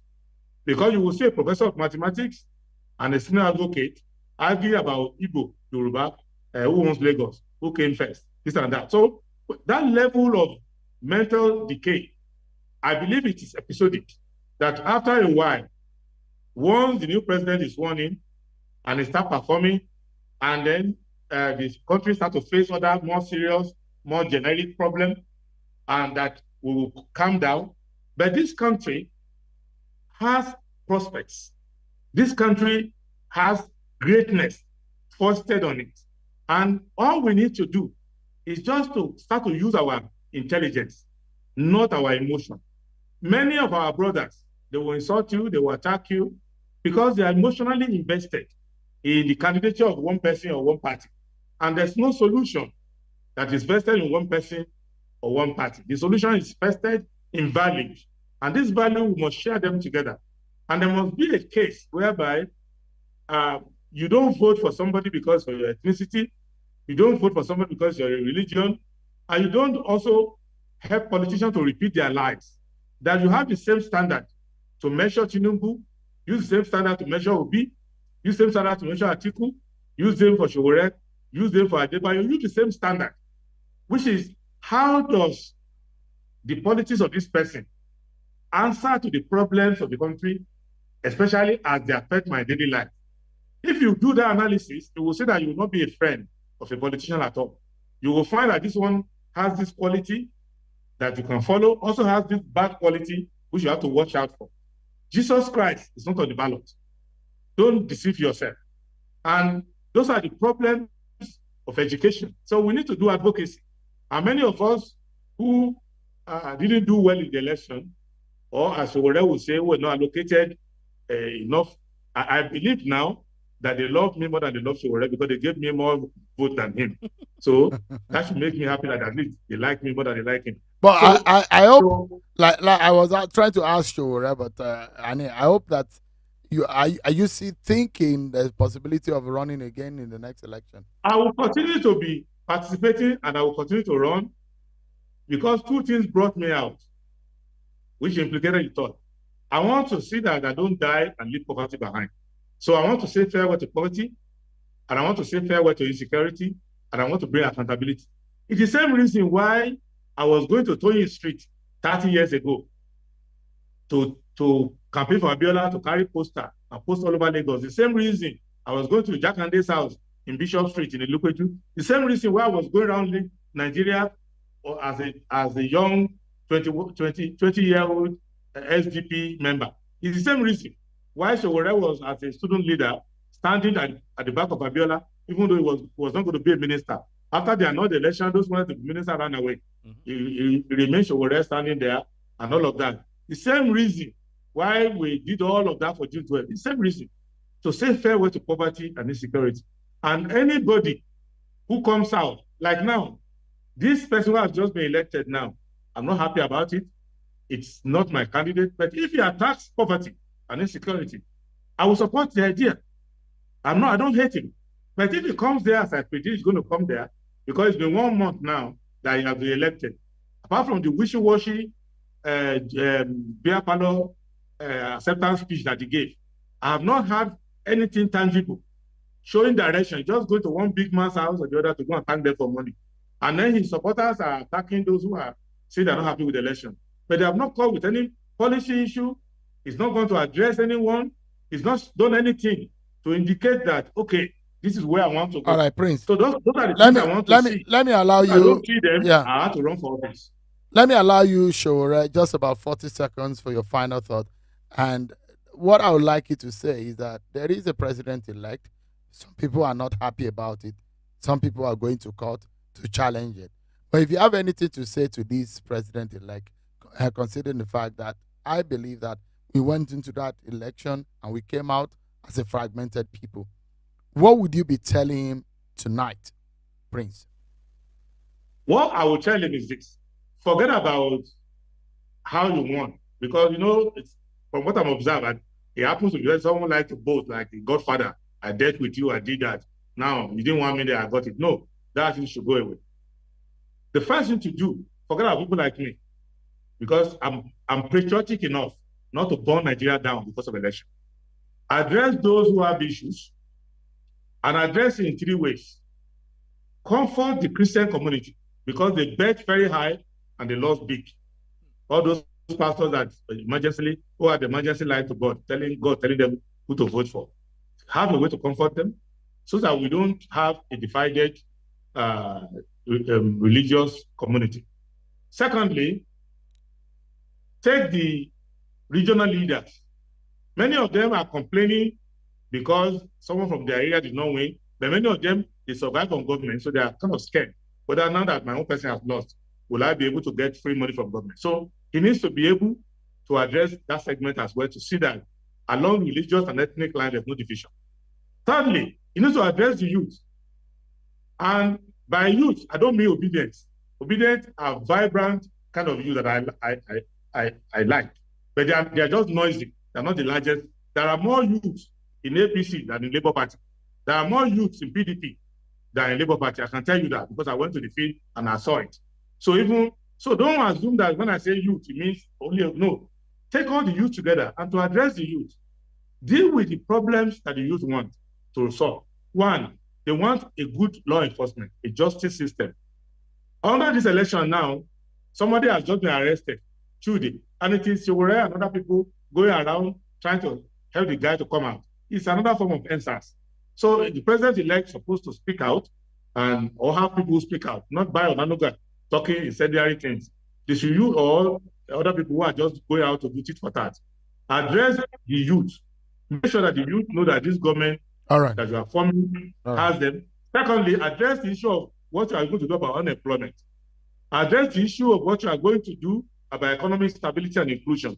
And address what you are going to do about Nigerians in the diaspora who feel that they have lost their country because of misinformation being sent out to them. Some of them because they have defined all their hope in Nigeria and invested in a few candidates, and those candidates actually failed. All right. So if you can do all of that together and have strong communication, I believe we can unite together because the problems that we have are enough to unite us, even if we don't love one another ordinarily. All right, let me allow Showore, if you were to say anything to the president-elect, what will it be in terms of the manner in which we were divided by this election? He should learn not to collect things that don't belong to him. He took my program at the Peace Committee and has not returned it. What program is that? My program that we're using for the program. The pamphlet. He collected mine, even when he had his own. That shows that the man is without character. Tell him to return my pamphlet. I have nothing to say to them. They didn't hold elections. They would never hold elections. I cannot recognize fraud. So, and that's my own position. So you don't recognize the election? I can't recognize anything that's an outcome of fraud. I would never recognize it. Even if the whole country does, I would never recognize it. I would never be part of it. I will never be part. I stayed in this country for 4 years simply because I refused to recognize Buhari as the president of Nigeria since 2019. And I won't, even if the heaven falls. Thank you so much. Thank you. I'll just get 3 experience of people. Just stay with me. I get 3 experience from people, and the response I would like to take from Twitter Spaces are experience of people who really think that we came out of this election worse than we went into it. I would like to have some very quick intervention, and I think I should begin with DBC at Ibirogba 2000. Thank you so much. All right, thank you. Thank you, so Shane, quick one, yeah. For the opportunity. I really appreciate. First of all, let me quickly. I know you are short of time, but this is like the second time I was actually hoping that you allow me speak. You've given me the opportunity. The last time you brought me up, you didn't let me speak. Anyway, that's just sorry. I didn't rig you out. It probably due to some technical issues. But go ahead, please. Okay. Thank you. Okay. Thank you so much for the opportunity. I've listened carefully to the 2 speakers. They are respected people in their own rights, and I recognize them for what they have done in their especially Shore over the years. Also, Prince, I quietly listened to you, and most of your submission also I tilted towards it in a way, except for one, which I don't want to go into right now. But I wanted to talk about my own experience for the election. My own experience, I live abroad, and I followed most of the coverage from your channel because I felt that you are going to be unbiased, except for some other stations that we clearly know that they are extremely biased, So, but the only side that you guys didn't do well for me is focusing alone on Lagos. On the 28th presidential election, I was all saying that why is channels not giving us coverage from outside of Lagos? The only place they concentrated on was on Lagos. Election was going on, and we all know what was going on down in some areas. where a particular candidate is scoring close to more than 85%, everybody virtually voted. You are not giving coverage to other places. So I wanted you to also take that as a note. Maybe you pass it across to your management. Please, when a general election is going on, it's just a 1 day exercise or 2 days exercise. Please find out and have a full coverage. You are the fourth realm of the estate. Have a full coverage of the whole country, not just Lagos, sitting there Lagos and then they pushing a narrative that will somehow like tilt the people's opinion. So please find out and get across. Then the other one quickly is this. Because of my own belief that you guys are unbiased, I would have expected you by now, Sheon, to have brought Ashwaju by all means. I don't know why you've not been able to do that. Where are you going to get him? I believe that if Sheon can put that strings and he can get that done in one way or the other. So I would have expected you to have gotten him right now, because it would be a shame. Look at it. If CNN gets him and then he gets an interview done, and you are here, you've been up and doing really. So I wanted you to also get that done. Or if you can't get it done before inauguration, please be the first. That will make me really very happy. Be the first to get an interview from me. Don't let somebody in CNN or a foreign organization get that done. So please be the first to get that done, and I'll be very glad. Thank you so much. Thank you so much, Adebisi. I really appreciate it. Just to clear the air, I am the political editor of Channels Television, and I designed the election coverage plan because I'm an election manager, and I can tell you that we had presence in nothing less than 35 states of Nigeria. Maybe the time that is because you are not in Nigeria, maybe your time zone or what have you, and maybe when you switched on, you watched when we were covering Lagos, and because of there were a lot of activities that happened. But it's not a debate. You said something, and I'm trying to respond, and I didn't want to, because it's a feedback, and I appreciate it. You watch and you're giving us a feedback. But I must tell you that I have nothing less than 10 of my colleagues in the Southeast state alone, that covered. And in all, we have nothing less than 35 states out of the 36. If we didn't have in all the 36 states, we are at least in 35 states where we had presence and we covered. And we had pictures that we covered there. So, but things happen. You cannot be perfect. We will look into some of these things. Thank you so much indeed for your response. Let me get a quick other response. If there's anyone on Twitter Spaces, if none, we can call it a day. Sean, please let me speak, sir. All right, please go ahead. Thank you. Let me say one or two things, though. Please. I want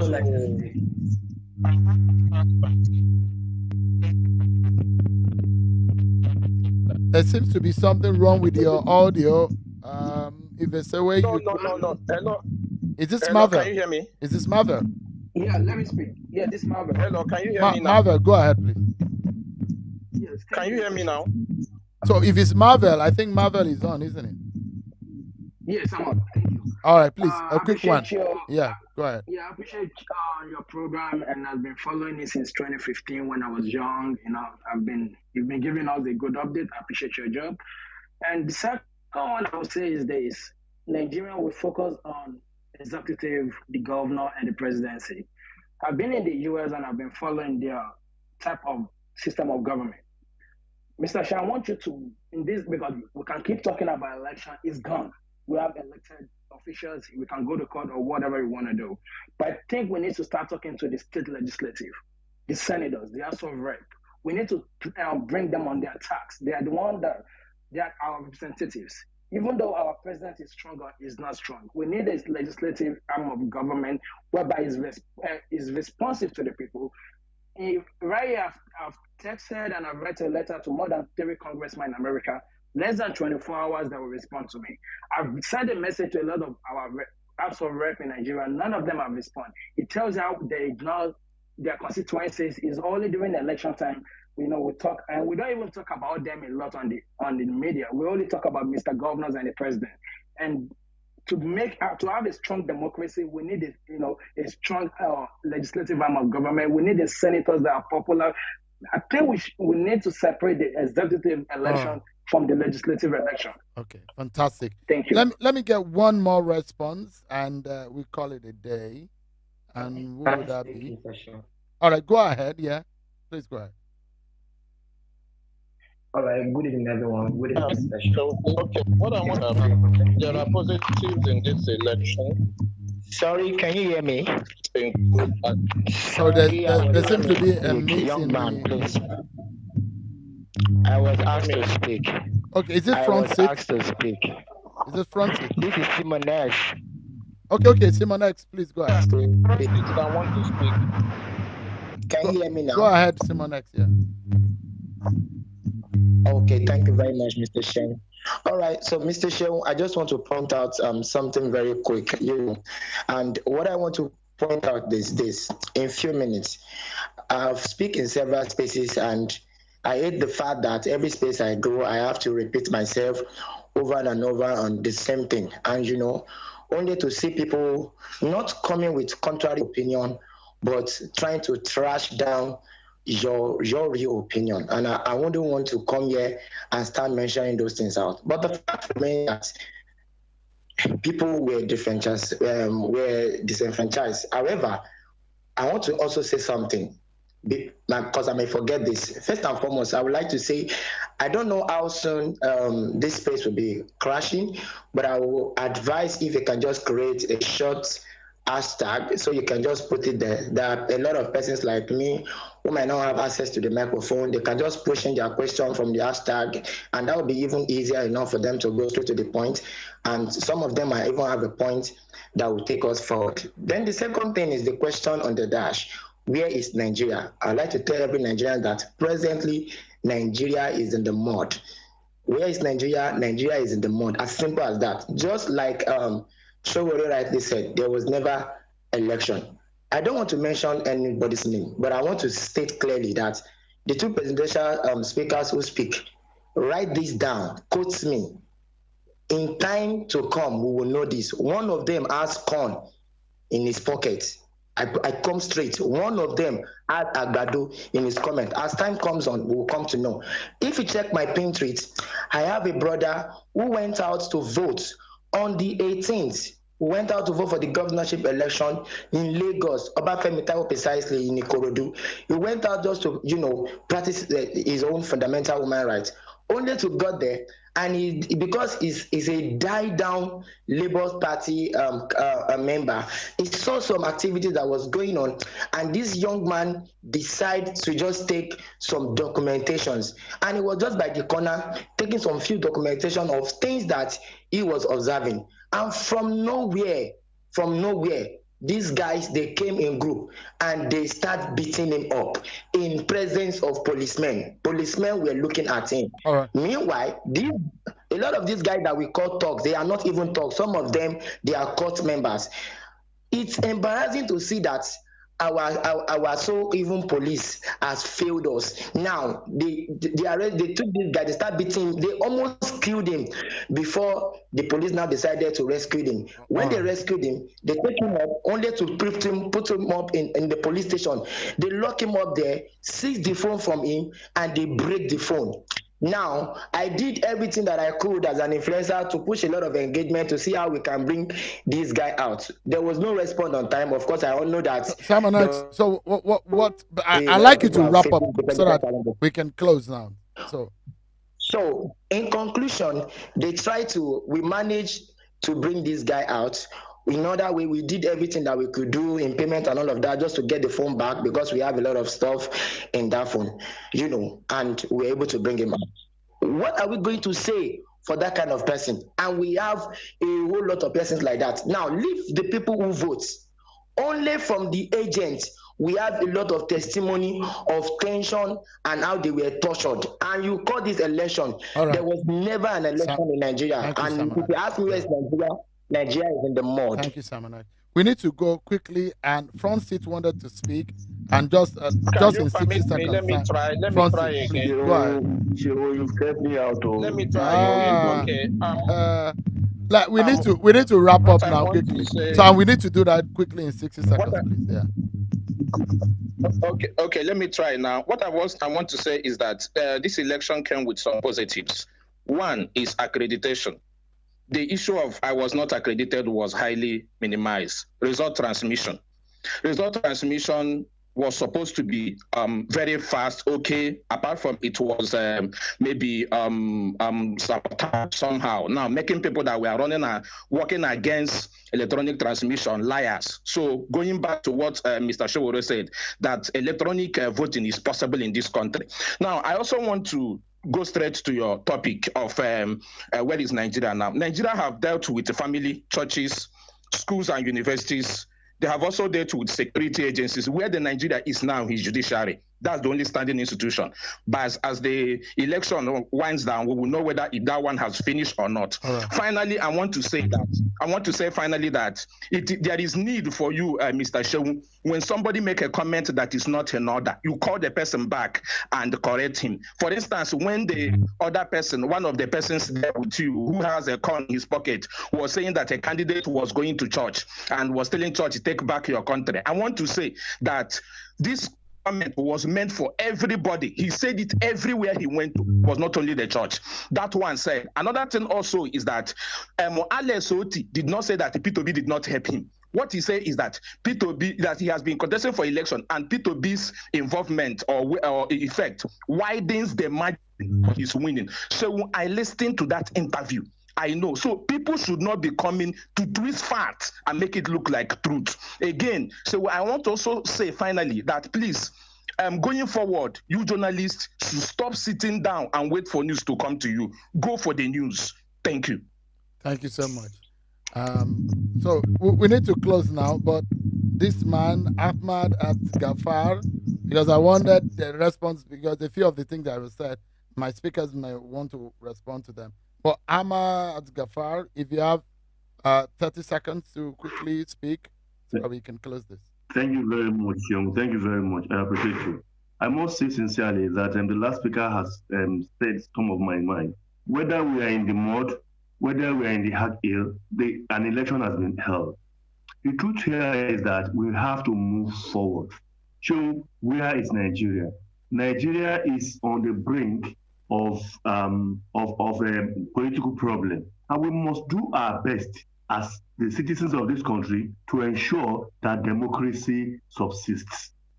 And the only way to do that is to make sure that this person who has won the election, or maybe who has been selected, is allowed to run his government, to run his term.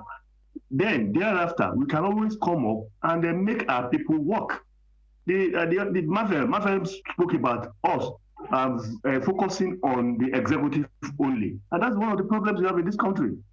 We are always focusing on the executives only. Marvel said that the legislature, from the state to the federal, they are absolutely irresponsible to us who are their citizens. And this is exactly where we expect to start from. So now, if we decide to crash the bomb, we might go into our bone marrows. So at this point in time, the best way is for us to look forward. Thank you, and God bless. Thank you so much, Robert. Do you have anything to say? No, maybe just a slight response to the guy who was trying to paint Alex Oti's position differently. Alex Oti is somebody I know very well. He's been a member of APC, APGA, and he said it categorically that, yes, he won this election. He even said further that he had joined the Labour Party a week before Peter Obi joined. So what is he trying to say? He's just trying to distance himself from this whole esoteric, or very verbose declaration that, oh, everything depends on him. But that's not my problem. What I'm trying to say is that I'm not just a contestant. I'm also somehow an illegal journalist. So I gather news, I broadcast news, I publish news as well, even though I haven't been doing it very well. And somebody sent me a list, 3 days ago from the UK about people who said were convicts in the government. He mentioned Tinubu, mentioned Gbajabiamila, he mentioned Omo Agege, and another person. and about 5. This is circulating a convicted. And I responded to him, and he has not responded back to me. I said, where did you get the news from? Sahara reporters. All of them, without exception. News that we had done some 2008. They are now running with it as if they just discovered it because it suits them. But like I mentioned earlier, if it also suits their agenda, Wike is a hero. If it suits their agenda, the central bank governor, as of maybe 3-4 days to election or a week before election, they said he was the best. In fact, some of these people that are talking now that said there's no election, they said they are willing to forgive Buhari for the Naira redesign because it's the best thing to happen to Nigeria's democracy. 2 days later, they said no. They are now not going to forgive anybody because we were saying it that this election is going to end up this way. And I'm not here to grandstand. I'm not here to please anybody. I've never pleased anybody before in my life. That's why I get into trouble a lot. But one thing I'm very certain will happen is that after all this conversation, we'll come back to a place of rationality and reason when they say, wow, you told the truth even when we were upset with you. Right. And that's all I want to keep doing, is to keep telling the truth even if it kills them or it kills me. I'll keep doing that. Prince, do you have anything to say? We just have 60 seconds left. What I can say basically is this. No country can make it except it's founded on truth and justice. And when you are looking for truth, it's not only the truth that favors your side. Say the truth all the time. Secondly, justice is not only the people in government who have to do justice. Even you who are a campaigner, you have to do justice. So what I've seen as follows. One, I duly recognize Bola Ahmed Tinubu as president-elect, and I expect him to be sworn in on May 29, and I wish him well, and I hope he runs the country better than he met it, and I wish him, and I will give him every assistance to do it. When they were saying Buhari was Jibril from Sudan, I didn't join them. I gave Buhari every support, I gave advice, I do everything. I am against bad government, I'm not against individuals. So all these other childish comments that people make on my Twitter pages, they make here, you have enemies in politics. I don't have. My enemy is poverty and insecurity, which is affecting you more than it's affecting me. I'm a billionaire many times over. Go and do the check, you know that for sure. So I'm not crying for myself. But what I'm trying to get you to understand is that in this country, you are a minority. I'm a minority. So don't assume that 3 million, 4 million of you online, you are a majority or not. The majority of Nigerians are not even participating in this election. I've gone to places where they are all over the country. So we need to understand that your will doesn't have to come to pass. Your candidate doesn't have to win. And you can say you have the best candidate, you don't. Other people have their own best candidate. All right. But what I want to have is a best process that works for everyone. All right. I don't have to hate your enemy for you, and I don't have to carry out your agenda for you or your narrative. I have a right to oppose Tinubu because I was his opponent in the election. I have a right to oppose Shogore because I was his opponent in the election. I have a right to oppose Peter Obi because I think I'm far better than him. That's why I ran. If I thought he was better than me, I would not run. So when we were in the NC front and in the third force, I called Patutomi. I said, Patutomi, you are one person. If you are running for president, I will not run against you. I will support you. So I'm very humble. But if I see a person I'm better than, I will run. If I say a person that's better than me, I will support. So nobody owes anybody any loyalty. We owe loyalty to the country. All right. Right from the time I started campaigning, even from the primaries, people started going to so even something happens to Shogore, why don't you step down for somebody? Why would I step down for somebody I don't think he has any quality at all? So don't take it personal. I'm not against anybody. All right. I ran for president because I believe I was the best candidate. And I will run again if I feel that I'm the best candidate. So it depends on how people behave. But let us understand that our country, nobody has monopoly of patriotism. Nobody has monopoly of supporter. Nobody has monopoly of commentary. Let us gather together as Nigeria. I have a lot of hope in Nigeria. Nigeria is not in the best of times, but Nigeria has as good a potential as any other country in the world. All right. If only we embrace truth, justice, and oneness. That's my intervention. Thanks so much, Prince. No, I just wanted to say that I was the poorest person that ran in the election. I didn't know this guy to be like Prince is a rich man. I know. Well, thank you so much. Two presidential candidates is a presidential conversation about this nation. For some of us are usually out there, they batter, they say all manner of things about us, about what we do, but we just keep the focus and we just keep doing what is right, no matter how things go. Thank you so much. Well, certainly there is enough blame to go around, from the political class to the umpire, the media, the police. In fact, it's a long list. But the lessons are clear. We are not where we are supposed to be, either in the conduct of free, fair, and credible election, or even in the entire process of nation building. Some have argued that we cannot throw the baby out with the bathwater, meaning even if the process does not meet your expectation, you can still accept the outcome of the election. In contrast, there is another school of thought that posits that the process is flawed and the outcome should not stand. In all positions anyway, Nigeria must come first. That is why we ask the question, where is Nigeria?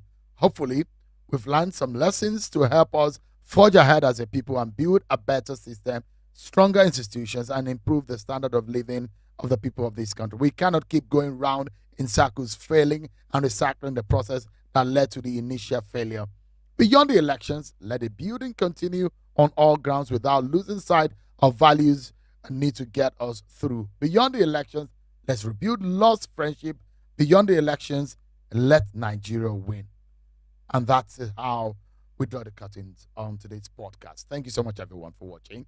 I'm Sean Wakimale. Until I see you next time on the next episode. Bye for now, everyone. Good night. Thank you for joining us on this edition of Mike On Podcast with Shayon Okimbaloi. Mike On Podcast for the independent mind.